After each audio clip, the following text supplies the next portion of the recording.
Olá, pessoal, tudo jóia? Luciana Seluc. O projeto Conversando com Mentes Brilhantes hoje está com Eduardo Militão, que é CEO da IBM Engenharia.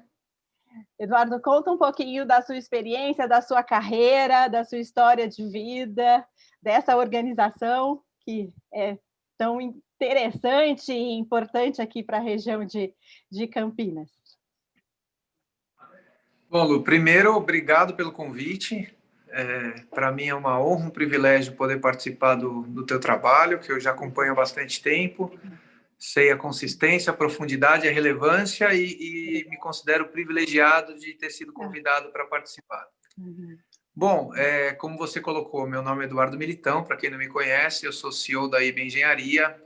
É uma empresa de serviços que atua no segmento privado. A gente executa obras para grandes indústrias e multinacionais, né, no estado de São Paulo, algumas no interior do Rio de Janeiro e Minas Gerais.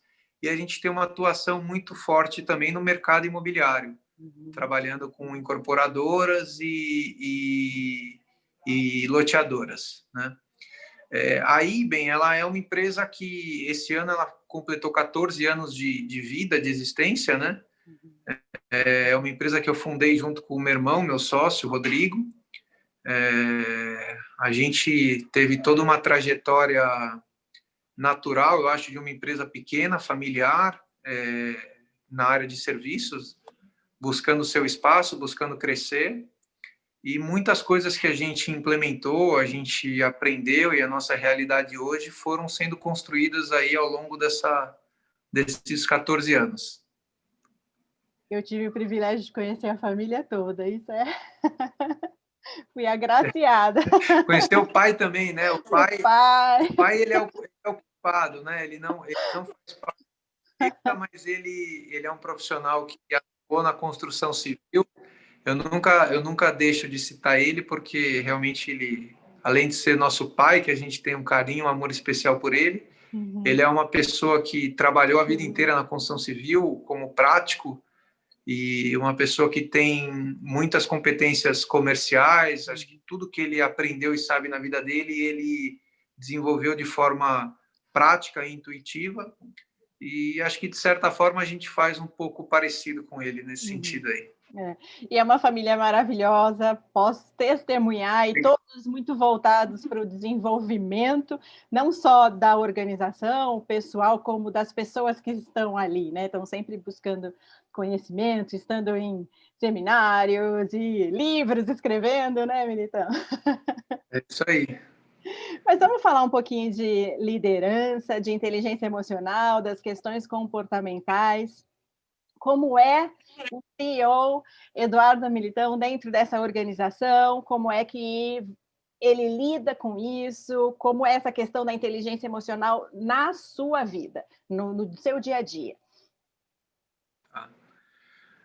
Bom, Lu, isso é uma questão difícil de saber por onde começar, né? Mas eu acho que isso é muito importante a gente olhar de dentro para fora.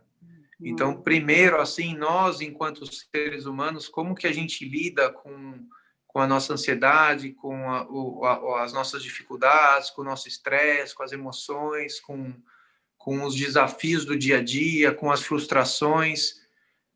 Isso eu acho que é muito importante, porque a maneira com que a gente lida com essas questões, ela certamente vai refletir na forma com que a empresa e as pessoas que estão abaixo da gente vão se comportar em situações similares também, né? Aquela história de liderar pelo exemplo, que eu acredito que é a forma mais eficiente de você construir uma equipe que vai estar o mais próximo possível da sua forma de agir, da sua forma de reagir.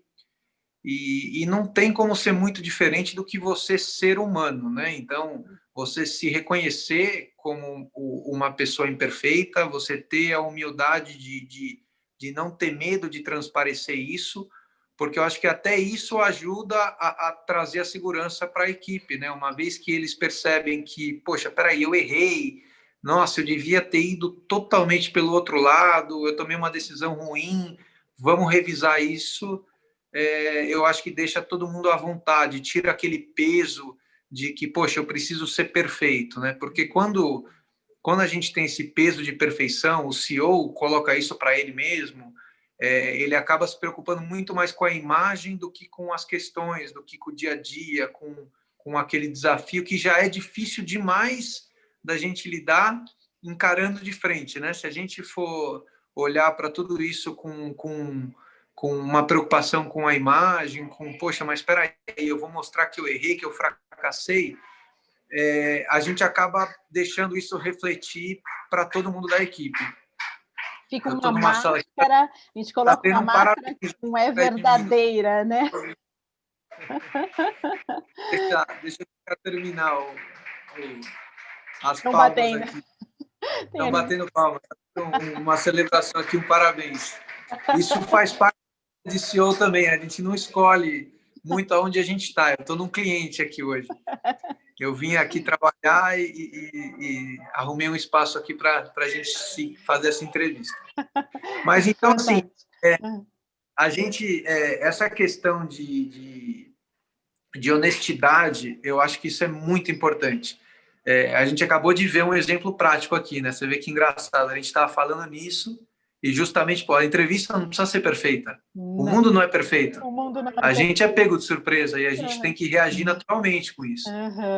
Aceitar com eu bons percebo, olhos. às vezes, em algumas empresas, todo mundo tem que parecer perfeito, né? A gente vê a secretária quer parecer perfeita, o engenheiro quer parecer perfeito, e tudo isso acaba sendo fruto de uma falta de honestidade no sentido real da palavra mesmo, né? Poxa, vamos permitir que a gente seja humano e a gente deixe as nossas emoções florescerem normalmente e a gente esfria e esquenta o nosso humor o dia inteiro, mas o problema, as questões profissionais, elas têm que se manter estabilizadas, né? Elas têm que se manter visíveis e não serem contaminadas com essas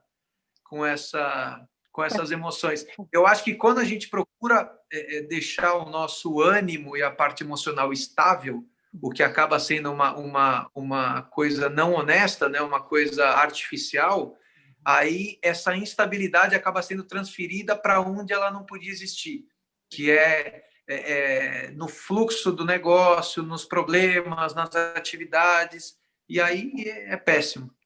Você falou coisas interessantes, a gente esquenta e esfria as nossas emoções durante o dia e a mantê-las estáveis é quase que impossível e fica uma relação, vamos dizer, hipócrita, né? Não verdadeira dentro desse ambiente e não cria algo confortável, algo humano, né? Então, a gente saber regular tudo isso e canalizar as emoções de uma forma apropriada, mesmo quando elas estão mais quentes, a gente conseguir dar um passo para trás, respirar e ajustar com o time, né?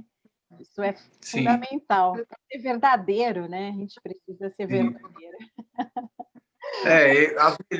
As melhores contratações que eu fiz na minha vida, Lu, foram de pessoas que, durante o processo de entrevista, de alguma maneira eu percebi as qualidades e os defeitos, e eu já comecei a relação sabendo que eu poderia lidar com aquilo. E as minhas maiores frustrações foi quando eu me enganei de repente acreditar que eu encontrei alguém perfeito, e quando eu descobri o defeito daquela pessoa era algo inaceitável, né? Que você não inaceitável, porque às vezes entrava em questões morais e éticas que aí a gente não tem como conviver, né? Os defeitos humanos, eles são fáceis da gente conviver. Agora, essas questões de valores morais e éticos, a gente não consegue conviver com isso.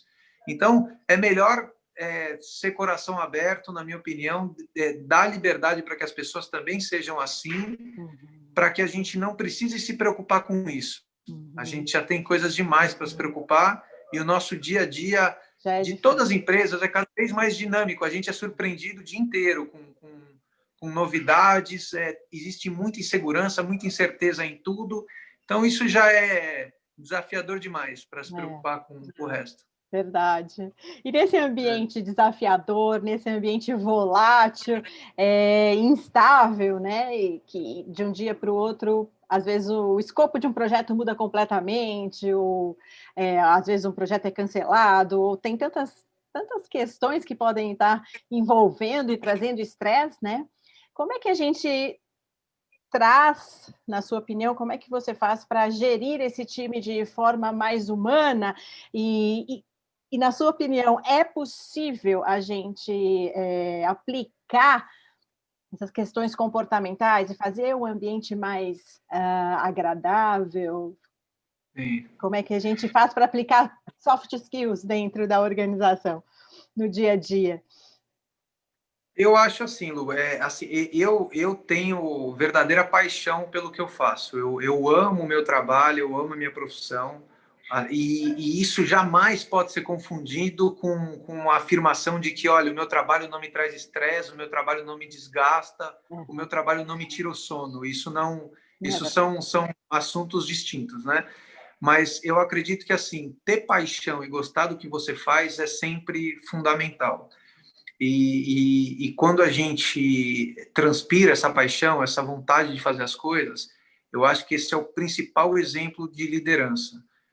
As pessoas da sua equipe, de alguma maneira, você precisa fazer com que elas compreendam o objetivo do trabalho delas e o quanto que aquilo pode ser desafiador e apaixonante para a vida delas, né? O que não significa que não vai ser difícil, não vai trazer problema, não vai trazer estresse, e não vai trazer algum tipo de desconforto, mas Uhum.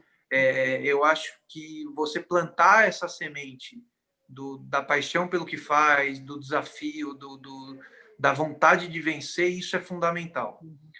Agora, eu acho que assim, tão importante quanto isso, tão importante quanto isso, é a questão do o que realmente move as pessoas depois dessa parte inspiracional, né? Porque eu sou empresário, eu estou no mundo de negócios, eu tenho uma empresa. Então, como empresário, a gente tem preocupações, a gente tem medo de um concorrente, a gente se preocupa com notícias da economia, com questões de decisões governamentais, regulatórias, todo negócio é sujeito a questões regulatórias, a gente fica um pouco de ouvido de pé para novas tecnologias, coisas que podem ameaçar o nosso negócio. E a gente, no meio de tudo isso, está sempre preocupado em como crescer, como aumentar o faturamento, melhorar nossa eficiência, melhorar nossas margens, ter mais resultado, né? Gerar mais capital para poder investir, para poder crescer. Então, assim, tudo isso diz respeito à questão de ameaças, interesses, que são questões que todo mundo tem. Né? Então, todo mundo se sente ameaçado com alguma coisa e todo mundo tem interesse por alguma coisa. O que eu acho é o seguinte, eu acho que a empresa ela precisa deixar muito clara, Objetivos. o que ela entende que ameaça ela e o que ela entende que é o interesse dela. E jamais mascarar interesses econômicos e financeiros. Porque se o que você de fato procura é melhorar o seu faturamento, melhorar a sua margem, isso precisa ficar claro. Isso precisa ser medido, isso precisa ser apresentado, isso precisa ser compartilhado. E se aquilo que te preocupa, de repente, é a perda de competitividade, é um determinado concorrente, isso também precisa ficar claro. E aí, o que eu acredito é o seguinte, a gente não pode conviver num ambiente empresarial onde as ameaças e os interesses eles sejam muito divergentes. Porque quando a gente senta para resolver um problema, quando a gente senta para superar um desafio, como é que a gente pode fazer isso com 4, 5 pessoas na mesa, preocupadas com questões diferentes, com objetivos e interesses diferentes? Isso não vai funcionar. Então, dentro do possível, eu acho que quando você consegue engajar, eu não vou dizer transferir, porque transferir é meio que pretensioso, né? Você fala, olha, eu estou te transferindo esses interesses e essas ameaças e a partir de agora você se preocupa com isso e começa a sonhar com isso. Mas talvez de alguma maneira eu possa te engajar No nas propósito, ameaças né? e interesses da empresa. Então, E isso, não tem como falar disso sem falar em meritocracia. Então, eu acho que é o seguinte, para a resposta da sua pergunta, não é uma resposta única, mas eu acho que, basicamente, você conseguir, pelo exemplo, manter as pessoas apaixonadas e motivadas pelo que elas fazem, e acreditando que, fazendo aquilo, ela pode buscar por um interesse comum com a empresa, através de uma política de meritocracia, que traga bonificação, que ajude a empresa, de fato, ali a mitigar suas ameaças e potencializar os seus objetivos. Isso eu acho que é o melhor caminho para você construir uma relação de liderança, como é que eu posso dizer assim, mais primitiva, né? E eu falo primitiva pelo seguinte: quando a gente remete a essência militar, né, de estratégias e de lideranças, por que aquilo era algo forte e intenso? Porque, poxa, as pessoas durante uma empreitada militar, todo mundo ali tem medo de morrer, e todo mundo ali está lutando por uma causa única, né? Então, isso, se a gente for primitivamente falando, inclusive, né, brigas por valores, etc. e tal, esse é um nível de engajamento que a liderança é quase que espontânea. Eu não estou fazendo porque você está mandando, eu estou fazendo porque eu reconheço a tua sabedoria, reconheço a tua experiência, tenho a mesma preocupação que você, tenho o mesmo interesse que você, e estamos juntos. Vamos sentar e falar sobre o problema. Vamos sentar e falar sobre o projeto. Vamos sentar e vamos discutir como é que a gente supera esse desafio. Então, eu acho que a minha busca pessoal constante é essa. De que maneira eu consigo engajar a minha equipe nos interesses da empresa, nas ameaças da empresa, e através de meritocracia, transferir os bônus e os ônus para todos, né? A empresa vai mal, ela perde faturamento, ela tem que demitir. Então, é o que todo mundo tem medo. E a empresa vai bem, ela melhora resultado, ela consegue ter recurso para investimento e, consequentemente, também... Opa, eu acho que eu perdi a sua imagem. Agora voltou. Não, eu recebi uma ligação aqui que eu recusei. E, consequentemente, a empresa também consegue distribuir isso e remunerar melhor as pessoas com metas. E isso junto, lógico, com manter a paixão pela coisa, porque não adianta a gente deixar um negócio frio, do tipo, pô, o que a gente quer ganhar e do que a gente tem medo, se não existe paixão, se não existe aquela coisa que move o ser humano a fazer sempre algo diferente, algo a mais. Em outras palavras, vamos ver se eu consigo colocar aqui e você me diz se eu entendi certo. Em outras palavras, você está me dizendo que liderar pelo exemplo ético, pelo exemplo de servir, pelo exemplo de se relacionar bem com as pessoas, então liderar pelo exemplo e ter uma comunicação clara do que é a organização, dos objetivos e de como ela está economicamente, seja o que for, para que as pessoas entendam de uma forma bastante simples ou objetiva o momento da organização, porque dependendo da decisão que o CEO ou que o líder toma, é mais fácil desse time entender, porque existe elo, né? Existe elo emocional, existe divisão de opiniões, assim, no sentido de estamos todos juntos no projeto. É mais ou menos nessa linha? É isso, Lu, é isso, porque o CEO tradicional, ele era uma figura muito solitária. Ele era uma figura muito, olha, ele está tomando as decisões, a gente vai saber em breve quais são as decisões, mas ninguém tinha a menor noção do que movia aquilo, né? E eu acho que quando você consegue criar um engajamento de interesses, de preocupações e de inspiração para o trabalho, você acaba criando mini CEOs por toda a empresa. Então, de certa forma, todo mundo passa a te entender melhor, a entender as suas decisões, a respeitar aquilo, e fica mais previsível. né? Exato. A sensação do medo diminui, né? A insegurança diminui um pouco. Não existe um ambiente arbitrário, aonde as decisões não fazem sentido. Então, por isso que a gente tem que se policiar muito pela coerência e estar sempre preocupado em, olha, peraí, se eu compartilhei que esse é o nosso interesse, que isso é o que nos preocupa, e eu espero que eles trabalhem com paixão, então, de que forma eu vou agir no dia a dia para ser coerente com isso, né? E jamais permitir que, lógico, sou ser humano, né? Então, primeira coisa, olha, eu estou te explicando tudo isso, mas estou te dizendo que eu sou ser humano. Então, se algum momento você perceber que eu estou indo no caminho contrário, você me perdoa e releva. Da mesma forma que eu também sei que você é ser humano e nem sempre você vai poder dar o seu melhor. Mas o melhor de mim, ele sempre vai buscar por isso.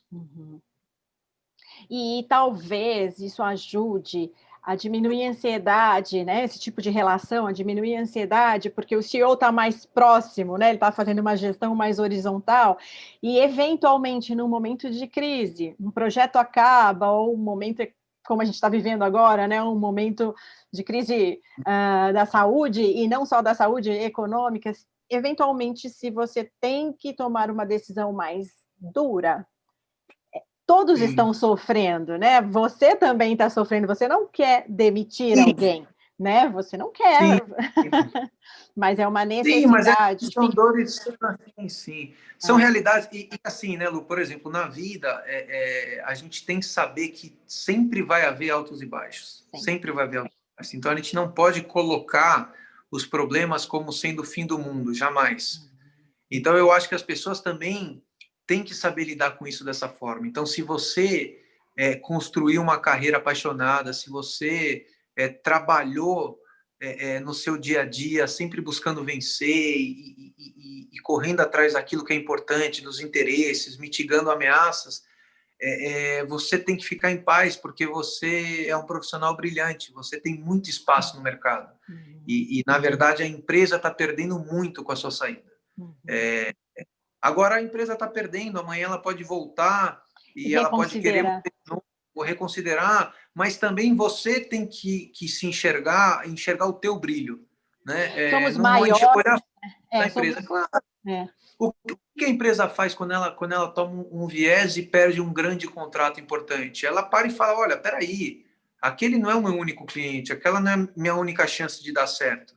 Então, eu acho que as pessoas têm que olhar isso e enxergar a mesma coisa. Pô, peraí, esse não é o único lugar para eu trabalhar. Eu sei a capacidade do meu trabalho e que pena para eles que eu não posso mais fazer parte da equipe. Eu acho que é por aí. Por pior que seja o momento, somos maiores que as organizações que nós estamos. Mas não é tão assim, Lu. Acho que as pessoas têm que... Gente, às vezes a gente muda. Recentemente eu estava lendo livros sobre vendas, que é uma das áreas que eu nunca estudei na minha vida. E eu comecei a ler aquilo e falar, nossa, eu quero ir para uma entrevista de emprego para vendedor, porque eu acho que vai dar muito certo. E às vezes na vida as pessoas precisam não se subestimar. Eu acho que isso é fundamental. Então, ter estrutura emocional, ter segurança de si mesmo, e investir em si mesmo. Olha, eu vou trabalhar, eu vou fazer o meu melhor. E, de repente, se você não encontrar um ambiente de trabalho que você se inspire ou que te engaje nos seus interesses, nos interesses empresariais, talvez é melhor você entender que você não está no melhor lugar para você, né? Vai existir um lugar que vai te receber melhor e você vai poder ser o melhor de você mesmo. E isso é bom para você, acima de tudo, né? Isso é ótimo para a empresa e melhor ainda para você.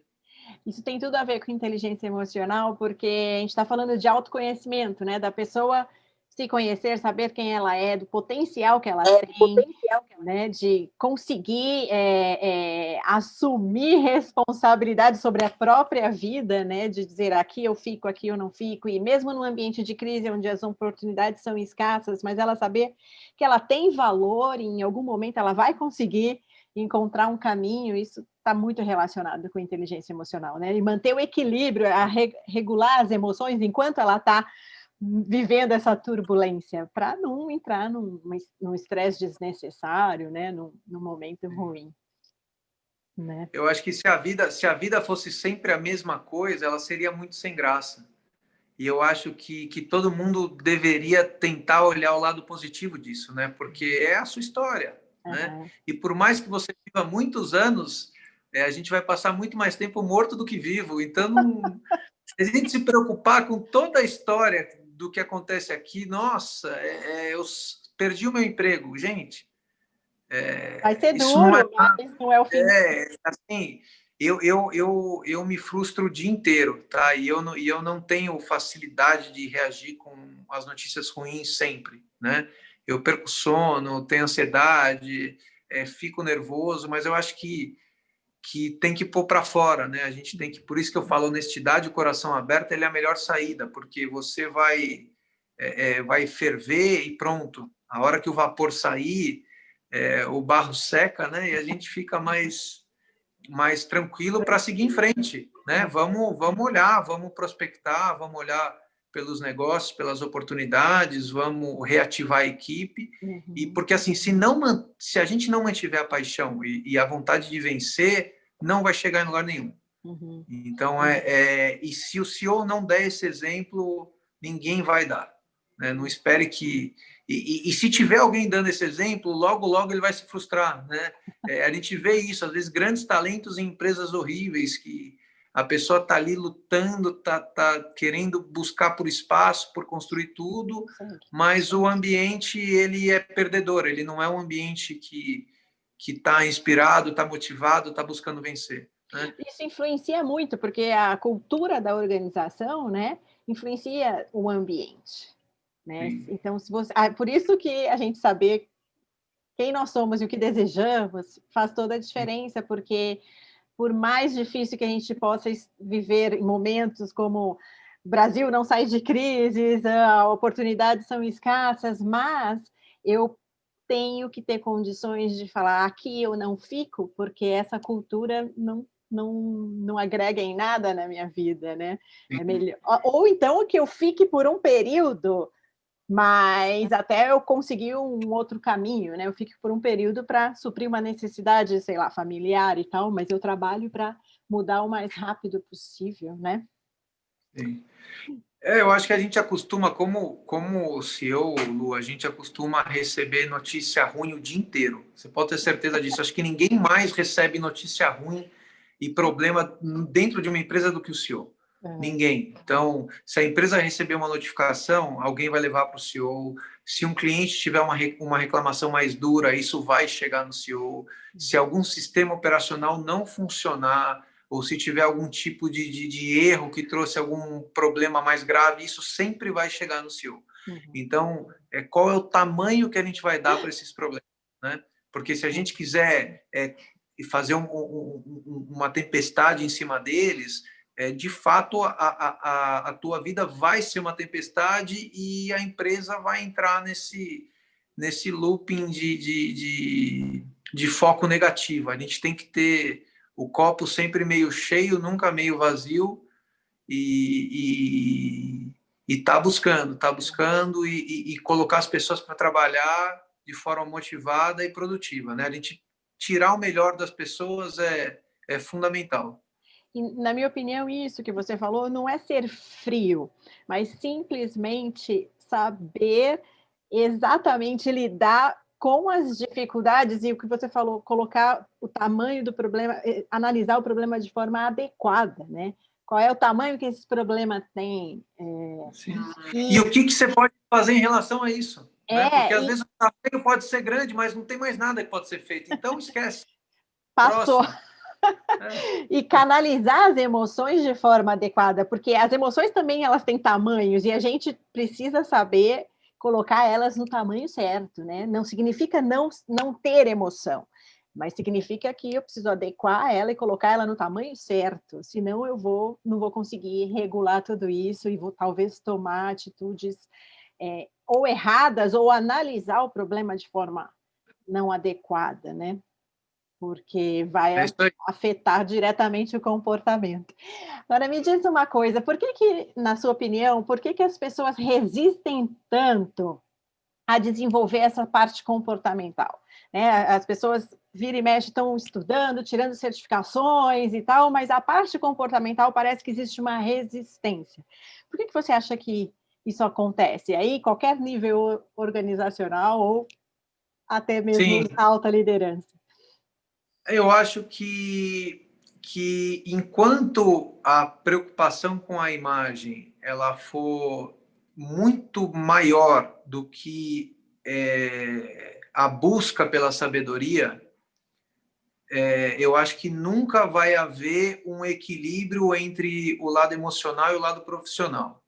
Então, e a busca pela sabedoria, ela está muito ligada a você se aceitar como imperfeito, você se aceitar como ser humano e você não se preocupar em demonstrar isso. Muito pelo contrário, porque isso vai te possibilitar trazer ajudas, isso vai facilitar muito. Às vezes as pessoas percorrem caminhos muito longos para pedir ajuda, porque ela quer conseguir ajuda sem ter que pedir. E, e isso atrapalha até profissionalmente. Uhum. Tocou aí de novo. Desculpa, Lu. Não tem Que eu problema. recebi outra ligação. Eu estou desligando aqui os telefonemas para a gente manter online. Não tem problema. A sua resposta é muito boa, na minha opinião, porque a busca pela sabedoria, ela não é técnica, ela é muito mais filosófica, né? E enquanto a Sim. gente quiser só mostrar para as organizações as minhas certificações e os meus diplomas, talvez eu não seja um profissional completo, né? Porque talvez eu não Sem dúvida, consiga me relacionar bem com as pessoas. sem dúvida, sem dúvida. E essa busca pela sabedoria, ela é dura e difícil, não acontece de um dia para o outro, né? É diferente, eu posso passar um final de semana estudando para tirar uma certificação qualquer. Na segunda-feira, depois de ter estudado o final de semana, eu tenho meu certificado. Não dá, não Não dá. é assim a parte comportamental, né? Não é, e ela oscila, né? Porque sabedoria ela é um presente, ela não é algo que é nosso. Então, quando a gente está em paz, quando a gente tá de bem, quando a gente tá feliz com as nossas escolhas, a gente é presenteado com sabedoria. E aí a gente consegue falar, tomar decisões, influenciar pessoas com o coração mais limpo. Então, eu acho que essa busca pela questão emocional, ela tem muito a ver com essa libertação. Então, é aceitação, como eu falei aqui, né? Somos humanos, sou imperfeito, não tem problema em transparecer isso, não me preocupo com a imagem. Gente, vaidade é horrível, horrível. Então, a humanidade ela é bonita do jeito que ela é, né? Então, transparente e com todos os defeitos e imperfeições. Diversa, né? Nossa, sim, as pessoas perfeitas elas são perigosas em primeiro plano para elas mesmas e para os outros, porque enquanto o defeito permanecer oculto, ele é uma caixa de surpresa e pode ser uma bomba atômica escondida ali por trás de uma imagem agradável. Exato. Né? E também ela é ruim para as pessoas, para elas mesmas, né? Então, a gente tem que ser mais humano mesmo, e acho que está tudo caminhando para isso. A gente vê, já outro dia eu ouvi falar que não é mais B2B, é H2H, né? Que é de humano para humano. Pô, legal, que bom. Que isso seja honesto e profundo para todos, e não só mais uma teoria de negócios. Que isso seja honesto, né? Verdadeiro, assim, no sentido de legítimo, né? Que essa busca por sem dúvida. ambientes mais humanos e mais diversos, onde as pessoas tenham um pouco mais de liberdade, com responsabilidade, mas um pouco mais de liberdade, seja realmente legítimo, né? É isso aí. Não só um discurso. Sim. Você acha que os líderes, os altos líderes, você disse que antigamente os CEOs ficavam mais sozinhos e que agora talvez nem tanto, talvez estejam mais próximos dos times, até por conta de mudanças de forma de gestão, né, de metodologias de gestão. Você acha que no passado esses líderes eles eram educados para serem mais duros e isso está mudando? Existe algum tipo... A gente está num momento de transição ou já mudamos, estamos num momento onde os líderes são mais humanos? O que você acha? Lu, eu não sei... Putz, é uma pergunta bem difícil, né? Eu acho que assim, eu acho que a figura do CEO tradicional, ela é uma figura mais de um profissional solitário, autoritário, e que se preocupava, sobretudo, com a imagem, né? Ele era a imagem da empresa, né? E a imagem da empresa não pode ter defeitos. Eu acho que o que de mudou... novo a máscara, né? Sim, eu acho que o que mudou é que, assim, todo mundo sabe que as empresas erram e todo mundo hoje já sabe que as pessoas erram. Eu acho que com a velocidade das informações, o advento da tecnologia, todo mundo tem um telefone para gravar tudo a todo momento. Então, eu acho que isso naturalmente fez cair um pouco aquela necessidade de, poxa, eu estou gravando um vídeo, eu arrumei o cabelo, eu produzi um script, eu estou falando em nome da empresa, será que eu me cerquei de tudo que precisa ser falado? Então, eu acho que o CEO ele tinha muito essa realidade, porque ele escrevia para uma publicação de um jornal, ou eventualmente ele gravava para um informe publicitário. Hoje não, hoje as coisas estão mais escancaradas, então as empresas estão falhando, estão acertando e estão tendo que vir para o mercado para explicar isso, né? E aí você tem duas opções: ou você vem e explica como se deu o erro, e o que você está fazendo para que isso não aconteça de novo, né? Ou você tenta convencer as pessoas de que você não errou. O que é impossível. Você vai fazer um papel meio, no mínimo, constrangedor, né? Então, eu acho que é um pouco isso. Eu acho que esse é um lado muito bom dessa nova conectividade, né? Que tem várias questões aí questionáveis e tudo mais, mas eu acho que esse lado de que, gente, sejamos mais humanos porque nós estamos expostos. E não adianta você se preocupar com a sua imagem, porque mais cedo ou mais tarde, até quem não te conhece vai descobrir quem você é, né? Antes eu acho que tinha uma questão de que eu fico imaginando aquele CEO de 100 anos atrás, quando ele chegava em casa e a mulher dele, que conhecia ele na intimidade, se ela pudesse falar, né, quem de fato ele possivelmente descobriria uma pessoa incrível, cheia de emoções e qualidades, mas também de defeitos, né? Que nesse mix aí, eu acho que é o que faria, o que tornaria ele incrível, né? Exato. E não aquela imagem de reputação, perfeição e excelência em tudo. O que nos torna especiais é a nossa capacidade de acertar, errar e corrigir, crescer, né?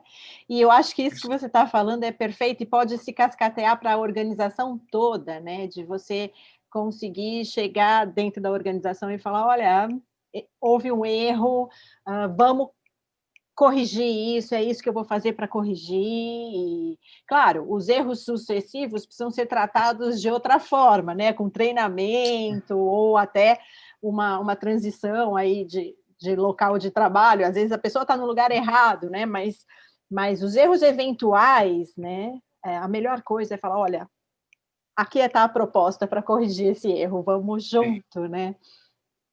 E assim, Lu, estar no lugar errado, outra questão, né?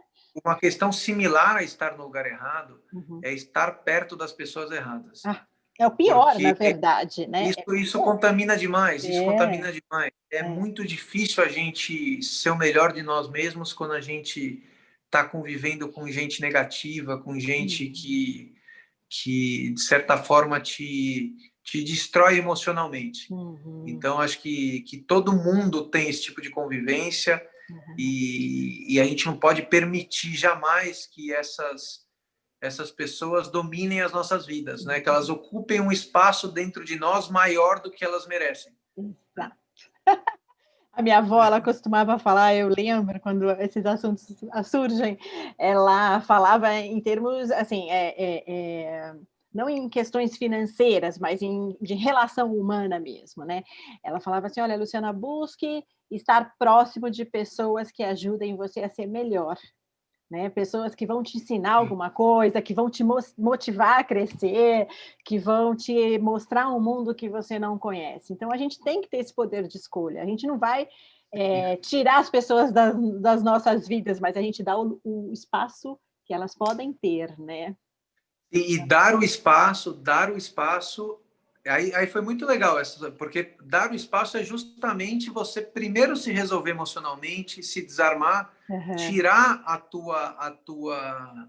tua veste de perfeição e abrir teu coração. Senão você não vai permitir que ninguém te influencie, que ninguém entre na tua vida, que ninguém te ajude a construir algo bom dentro de você. E está tudo relacionado à inteligência emocional, porque é a gente olhar para dentro, se conhecer, olhar para o outro, ter empatia, estabelecer limites, né?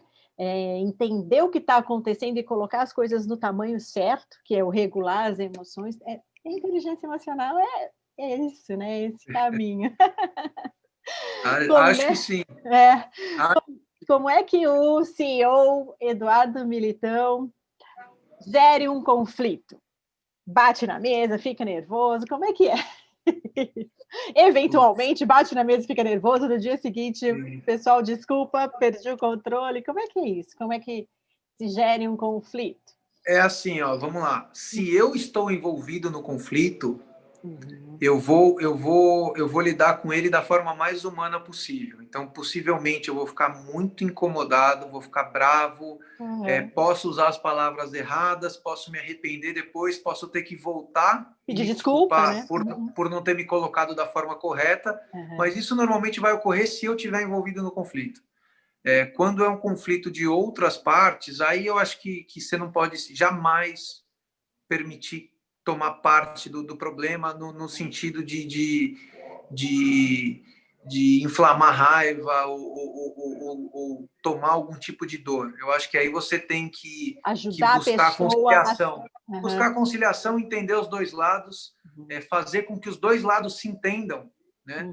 Porque entender os dois lados, em primeiro lugar, é fundamental para fazer com que os dois lados se entendam. E quando eu sou a parte do conflito, que também é natural, né? Se eu também tem conflito, todo mundo tem conflito, aí é buscar entender o outro lado, para, entendendo o outro lado, enxergar a posição da outra pessoa e também ajudar ela a entender o meu lado.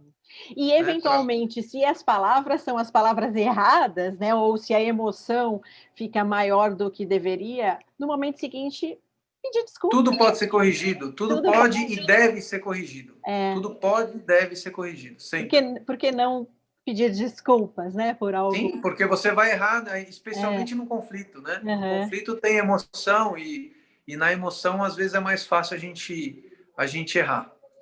E por mais que você esteja com a razão, você pode errar, você pode dosar mal a palavra, dosar mal o tom de voz, usar um exemplo infeliz. Então, é normal, natural. Acho que é dessa forma.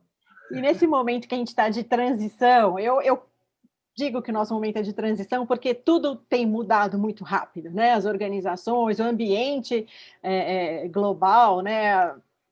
As pessoas têm mudado, as organizações mudam, a forma de gerir, as ferramentas, tecnologia, tudo isso tem mudado da noite para o dia, né?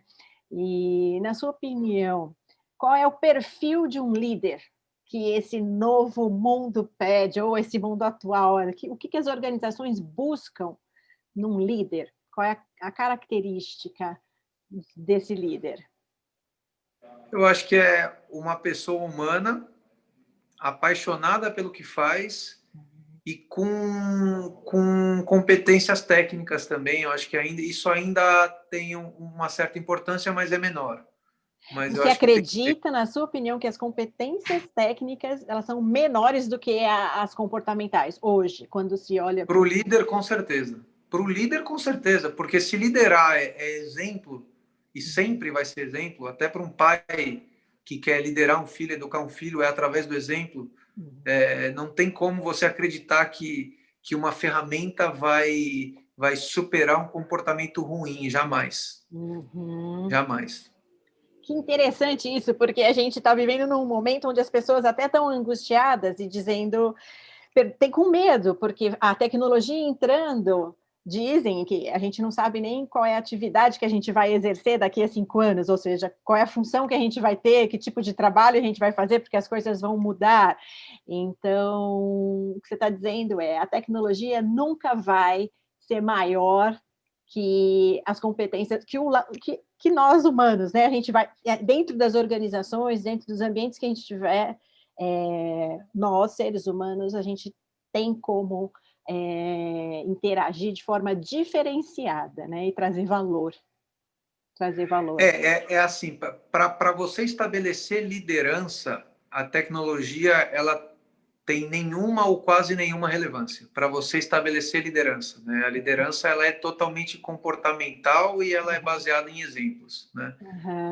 Uma competência técnica, o líder não precisa necessariamente ser o responsável por transferir o conhecimento, mas ele pode ser a pessoa capaz de entender essa necessidade, entender as dificuldades de uma pessoa de absorver uma determinada técnica ou ferramenta e buscar por um melhor caminho para que aquilo seja consolidado.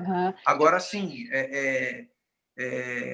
o Neymar, talvez ele não seja a melhor pessoa para ser o técnico da equipe, porque talvez comportamentalmente ele ainda não seja capaz de conduzir o time, mas ele é a melhor pessoa para estar dentro de campo. Então, eu acho que a competência técnica ela ainda tem um espaço, e sempre terá, extremamente importante e relevante. Agora, não para uma posição de liderança. O líder não deveria ser, na minha opinião, o melhor jogador. O líder deveria ser aquele que dá o melhor exemplo para os outros jogadores. E o líder tem que ter condições de articular com técnicos ou com pessoas muito técnicas que talvez não sejam nada boas em comportamento, ou seja, que sejam difíceis de trabalhar em equipe. E aí a pergunta é, como é que eu faço esse time técnico trabalhar de forma colaborativa? Porque eu estou falando de pessoas que talvez não tenham desenvolvido as competências comportamentais, tenham uma visão mais míope sobre isso, né? Não vejam tanto valor. Como é que eu faço esse time técnico que é bom no que faz, mas que precisa trabalhar em equipe de forma colaborativa e talvez não consiga, principalmente agora onde as equipes estão distribuídas, né? Cada um num lugar do mundo. Eu acho, Lu, que não tem nenhuma garantia de que você vai ter sucesso nessa empreitada, porque a sua pergunta é como é que eu faço para mudar as pessoas, de certa forma. Então a melhor maneira é pelo exemplo. Então, se eu enquanto líder, trabalhar de forma colaborativa, eu posso te inspirar a fazer o mesmo. E talvez eu possa ter uma abertura para te explicar por que isso é bom. Né? É o quanto que a gente pode se ajudar. Agora, eu só consigo te ajudar se a gente deixar a imagem em segundo plano. Então, você precisa se abrir um pouco para mim, eu preciso me abrir um pouco para você, para eu te contar os meus problemas, você me contar os seus, e aí a gente vai conseguir se ajudar. E o outro precisa permitir, né? Talvez seja uma atividade... Sem dúvida. Talvez a liderança seja uma atividade de forma metafórica, de pastoreamento, né? Aquela coisa de todo dia estar gastando energia mesmo com esse time para conscientizar da necessidade do trabalho em equipe, da necessidade de colaborar, da necessidade de ter uma atitude diferente, né? Sim.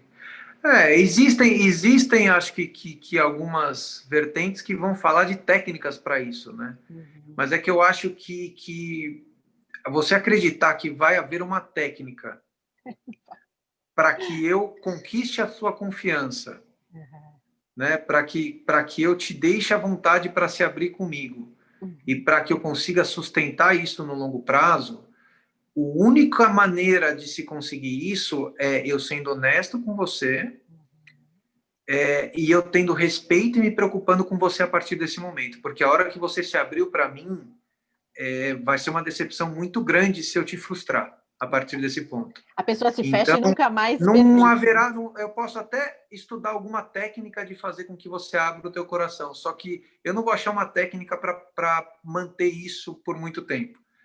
A técnica é eu te respeitar, é ter uma relação com respeito e com humanidade, porque em algum momento eu posso te machucar por alguma razão e a única forma de consertar e corrigir isso é pelo diálogo, é pelo perdão. Olha, me desculpa, eu estava errado, não foi a minha intenção e pronto, né? Sou ser humano, isso não posso te dizer que não acontecerá de novo, mas se aconteceu, não foi a minha intenção te machucar e vamos continuar mantendo uma relação de confiança, porque assim a gente vai conseguir ser colaborativo, a gente vai conseguir se ajudar, trabalhar feliz, com paixão, com problemas em cima da mesa, e não você tentando construir uma imagem sobre mim, eu uma imagem sobre você, e com cotoveladas a gente vê quem aparece mais na empresa. Pois é, esse ego, né? Essa briga de egos. Mas você fala palavras interessantes, né?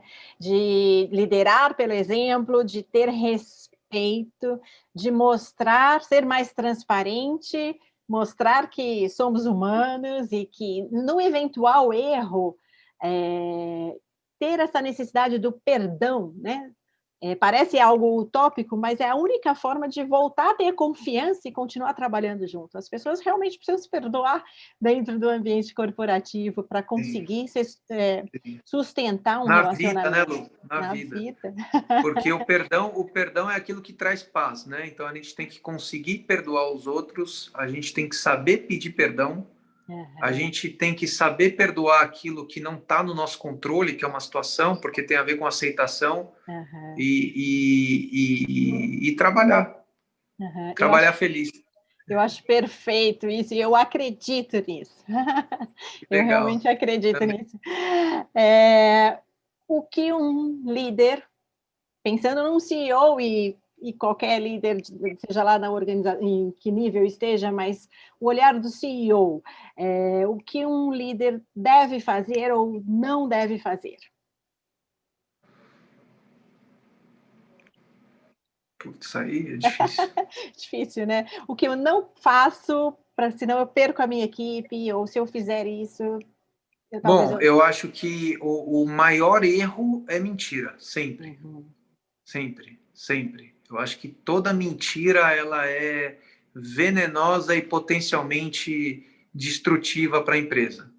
E por menor que possa ser uma mentira, ela pode ganhar um tamanho que não tem mais volta, porque a mentira ela quebra a confiança. E aí na quebra de confiança não existe mais liderança. Acabou a liderança. Acabou. Então, você tem que ter coragem de falar a verdade sempre, mesmo que a verdade não seja boa, né? Ela transpareça os seus defeitos.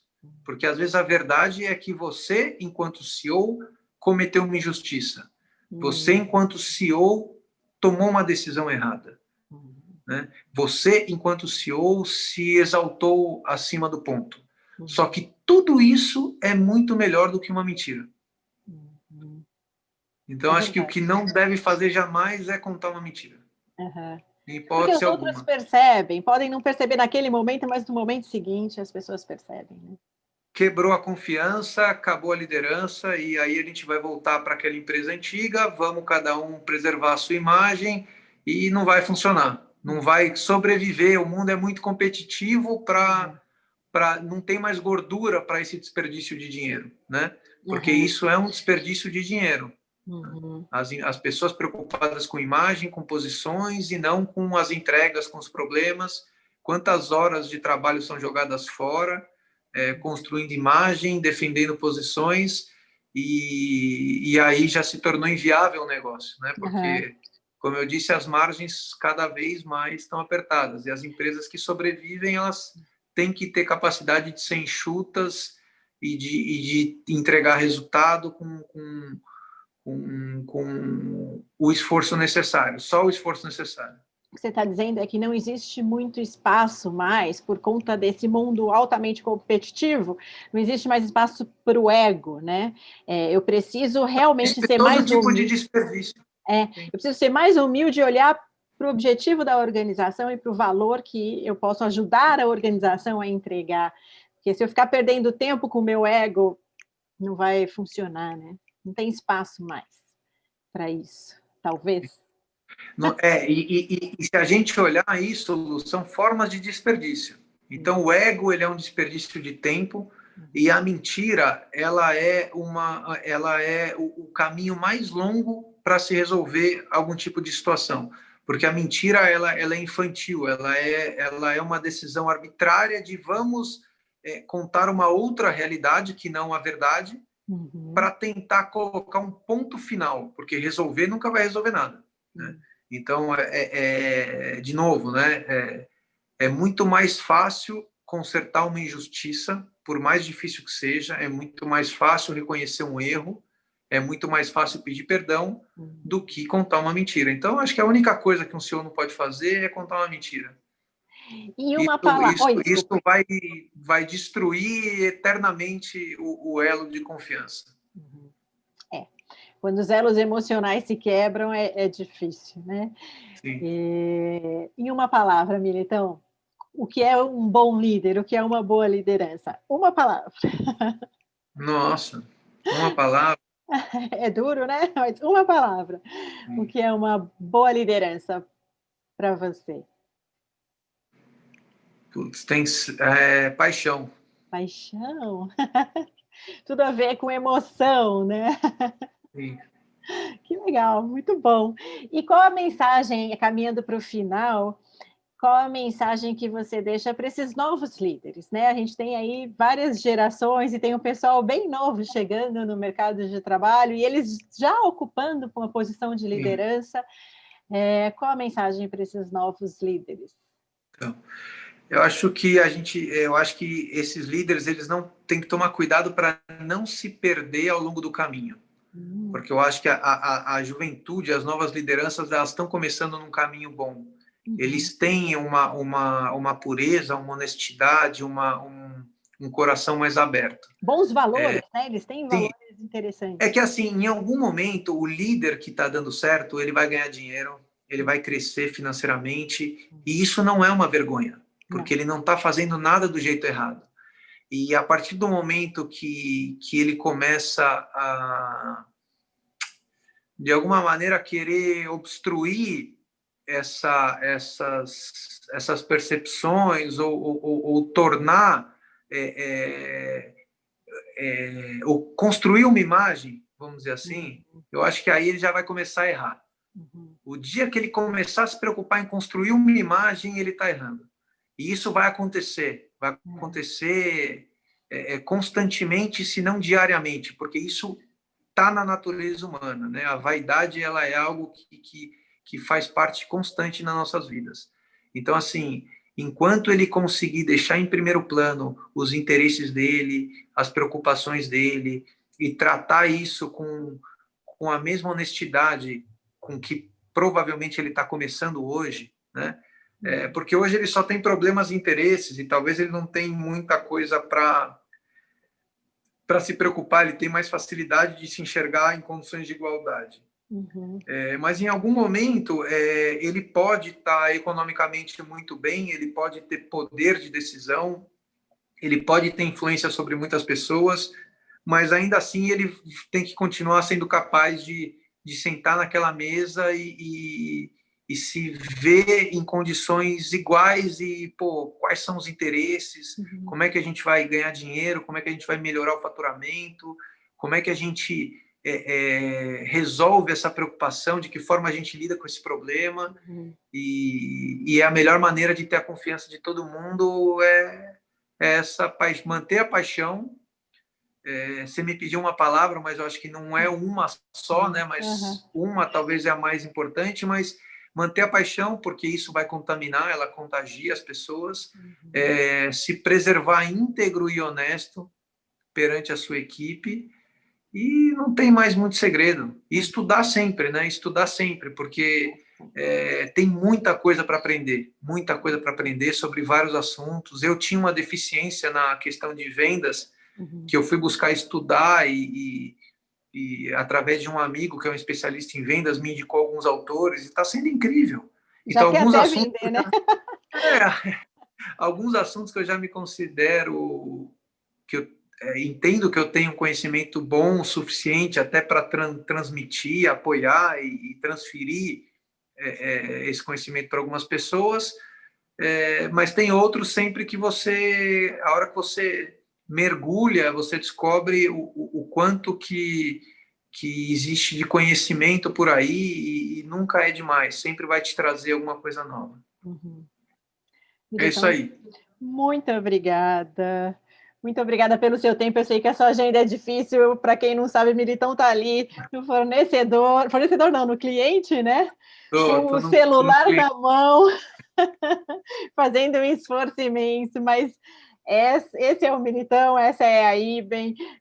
Eu já tive a oportunidade de ir lá e toda vez, sempre muito bem recebida, é sempre esse sorriso, é sempre essa vontade de dividir conhecimento, de aprender junto. O Militão é realmente um exemplo. Muito obrigada. Obrigado, Lu. Obrigado pelo convite e até a próxima. Até a próxima. Um Tchau, abraço. tchau. Tchau, Outro. tchau. Até mais. Tchau, tchau.